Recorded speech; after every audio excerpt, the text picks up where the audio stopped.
Boxing King Media in association with Boxdraw, from 258 Management, Will Harvey in Birmingham. BENZO, third fight in almost a year since becoming a professional. Obviously he's had injury problems. Putting all that aside, how mentally and physically is he prepared for? It's almost like a comeback again, isn't it, Will? Yeah, it is. If you speak to Ben, he will say he's very much seeing this as his another debut. He's kind of disregarding that. Obviously, the first fight in particular was spectacular and really announced him on the scene, but he's seeing this as his debut all over again, given the time that he had out. But look, it was a tough time for him for sure, because it was a nasty injury. And it was a concerning injury, and we're thinking, are we going to have surgery, etc.? How long is he going to be out for? But in the end, he did the necessary rehab that the doctors advised him to. He didn't spar for the best part of 6 months, which is not good for any fighter, but he stayed ticking over in the gym. So what we found was he was still training, still doing his S&C work, still doing his runs, and actually when he got the all clear and he went back into full camp and full sparring 8-9 weeks ago, whatever it was, he was actually starting from a really, really strong place physically in terms of his base level of fitness.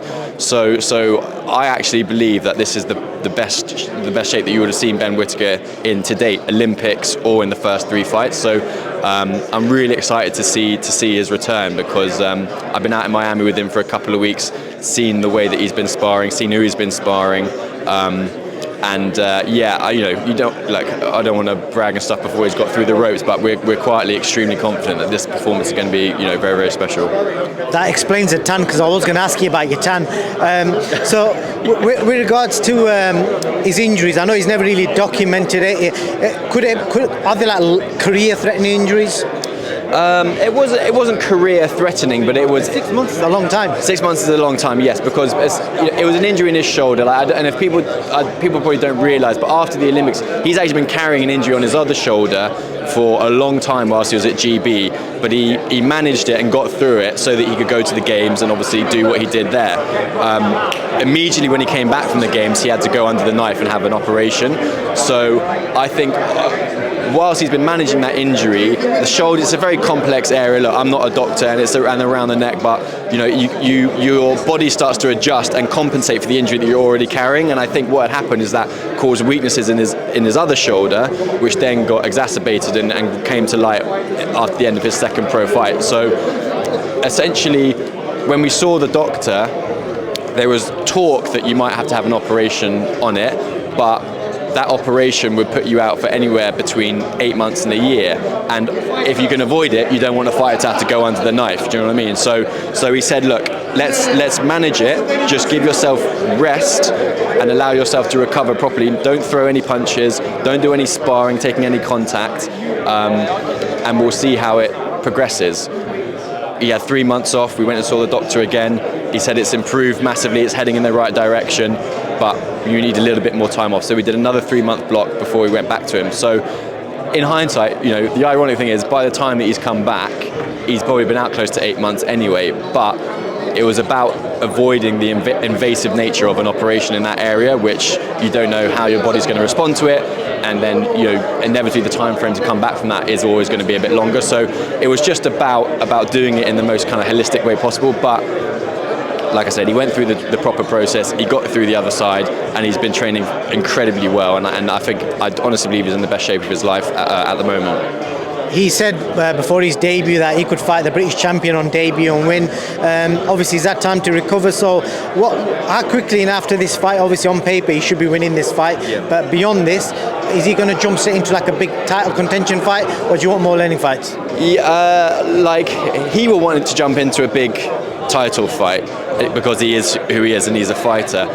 He's got the skill set, I believe, to go and win a British title now. I believe in him that much. But as I'm sure you will know, and we had the same thing with Fraser, to be honest, it's a difficult one when you're matching them, because people expect them to be in huge fights straight away, and I understand that. But what you have to understand is that you have to learn how to manage the longer rounds, the longer distances in the professional ring. It's not, they've had a number of WSB fights in the amateurs, which does go some way to give me that experience. But amateurs is 3 threes and that's it. You know what I mean? So it's a sprint, not really a marathon. You've got to condition your body and have experience under the lights of going 8, 9, 10, 11 rounds before you're jumping into these big title fights. So all Ben needs is time to properly condition his body and get used to those longer distances. As soon as he's done that, we're ready to jump into the big fights, no doubt. So look, I think it's a similar time frame, or I'd like to see him on a similar time frame to Fraser, in that inside of 10 fights he should be British champion, no question about it. So we need a couple of 3, 4 development fights against good opposition that are going to give him the rounds, and then we're ready to go, no question. Yeah, good stuff. I'll move on to Fraser Clark. You mentioned him there. Obviously, there's been a lot of back and forward. You know, Ben Shalom came out initially saying that, kind of implied that he maybe not be ready for the British title, but I know the decision's going to be ultimately down to 258 and Fraser. So you tell us, as we stand right now, will Fraser Clark fight Fabio Wardley next? Should Boxer win that purse bid? Yeah. We have to wait and see who wins the purse bid. One thing is for sure, Fraser Clark will fight Fabio Wardley, but before the end of this year, whether that's September, December. The board said it has to be take place by September, but sorry, my phone is just ringing. The board said it has to take place by September 23rd, and look, I'm sure there's a deal to be done if scheduling. You need to work out scheduling and stuff. So, but one thing is for sure, Fraser Clark is going to fight Fabio Wardley between September and December of this year. That's the plan. The question is, does he have one more fight beforehand? I think Ben's comments were probably misconstrued slightly. There was a bit of cross wires there. With the greatest respect in the world, sometimes the media guys can have a quote, clickbait it, put it out of context, and it looks like he's saying one thing when he's actually saying another. Ben Shalom is completely in line with us.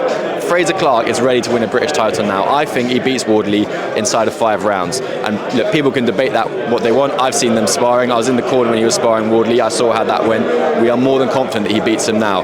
It's just a question again for Fraser of getting over the rounds, because he's done 6 rounds, or he's done more than 4 rounds once in his whole pro career so far, and that's been 18 months long. So he's in a similar place to Ben. He needs to just get an 8-rounder, a 10-rounder in, so that he can go those distances. And it's going to be hard to find the opponents that will go that distance with him, but he can get those distances under the belt, and then we're ready to take the Wardley fight. You touched on some of the boxing experts on Twitter. Yeah. They'll probably respond to that and say, Fraser's been an elite amateur. He's fought all over the world. Yeah. Surely that should prepare him for Fabio, who prior to becoming a pro was a white-collar fighter. So your argument against that? Of course, but like I said, skill-wise, he beats Fabio very easily inside of 5 rounds. But what we have to, our job as management and the promoter job when you're progressing a fighter, you have to cordon off all the risks that are at play, right?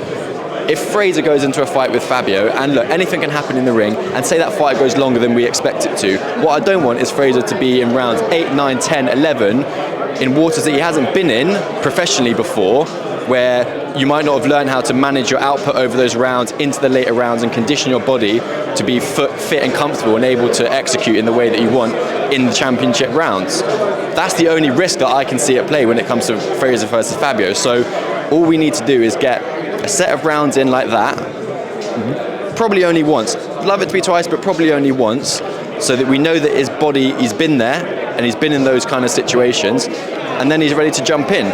Skill-wise, I don't think him and Fabio add up at all. It's again just literally about learning to manage yourself over those rounds and those distances.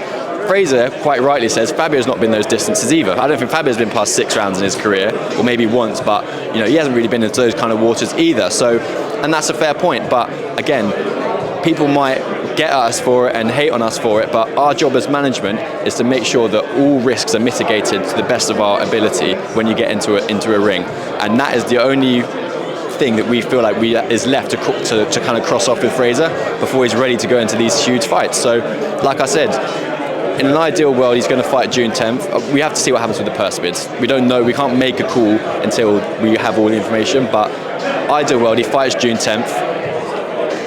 Fabio, we have a conversation to see when he's going to be ready, because I've seen him in Thailand. So we fight June 10th, maybe have one more or not, and then we're fighting Fabio in between September and December. Well, I hope that's a fair explanation to people who probably didn't understand the full situation. Yeah. Last thing I want to speak to you about is AJ. Eddie's just confirmed he's been in Saudi. Were you in Saudi as well with Eddie? I wasn't in Saudi, no. Fred, I think, was over in Saudi with the guys. But there were some good conversations had. I was in America last week with Ben, so I still need to kind of catch up on everything that's gone on. But from what I heard, there were positive discussions. I said this in another interview the other day, and we are kind of, as a team, all aligned on it. in the past, I think there's been perhaps a culture of kind of giving things too much airtime, talking too much about deals that aren't even done yet. Like, all I can say is there are positive conversations going on. I believe that I know that there's 3 guys that are very committed. There's one heavyweight who I don't probably need to name, who's currently not as committed as the others, and the conversation is still going on. I don't know what those conversations are, but from our side, there's been positive talks, but until we have more information, we don't want to, give it too much airtime and speculate too much about what happened and when stuff might happen when there's not actually a deal in place yet. But the guys were out there last week, and it's positive conversations going on. That one heavyweight, you're referring to Tyson Fury? Yeah, probably, I would imagine. So you're suggesting that 3 out of the 4 are on ball with it, and Tyson is still talking? I think so, because from what we've been hearing from Wilder's camp, what they've been saying publicly, they're very much up for it. From our side, we think it's a really exciting opportunity. Usyk, I'm sure his promoter will come out and say the same thing. He's not tied to a broadcaster, so there's very little politics that has to go on from Usyk's side. So we've heard 3 of the 4 corners of this deal come out and say positive things and be excited by it. But from what I can see, I've not heard anything from Fury, so I don't know what's going on there. And like I said, there's no deal done yet. Nothing is signed. Nothing is agreed. It's very early stages, so I don't want to speculate too much on it. I think we need to just let the work be done behind the scenes by the guys that need to do it, and then hopefully we can get something cracking towards the end of the year. Last couple of questions on that subject. The other big talking point is whether AJ should have an interim fight. I spoke to Amir Abdullah, and he said they'd have no issue with AJ having an interim fight, but he's got to look good. He can't, he's got to look good basically to sell that event in December. Eddie's kind of suggested we don't know, see what the Saudis are going to say, but who will have that final decision? Is it you guys as a management team? Will you take the risk with an interim fight, or would it be down to AJ? It'll be down to AJ and Derek fundamentally. That the coaching staff will make the call on it. If you're asking me personally, as Will Harvey, I'd love to see him have another fight in between, because I think AJ, he's not been as active as he wants to. He's only fought twice a year usually throughout his career. I think it'd be great for him to fight 3 times this year. I believe that he wants to fight 3 times this year as well. It's just a question of him getting back out there with Derek, having a sit down, seeing what Derek's thinking, and if those guys are happy, then we can look at a fight in the summer beforehand. But we will have to wait and see what Derek is thinking, basically. And Derek and AJ will be the ones that give us the steer on that. Dillian Whyte's been mentioned. I spoke to Huey Fury the other day, and he wasn't impressed with his performance against Jermaine Franklin. I think he described it as a big stiff, and he felt that he's finished. Would Huey Fury interest you guys at all? And just to respond to them comments. Would Huey Fury interest us as a fight? Yeah, potentially. I thought is he back being active, Huey Fury? He's apparently back this summer. Okay, fine. It's not a name that's been brought to us concretely as yet, as far as I'm aware. But I've said this a million times.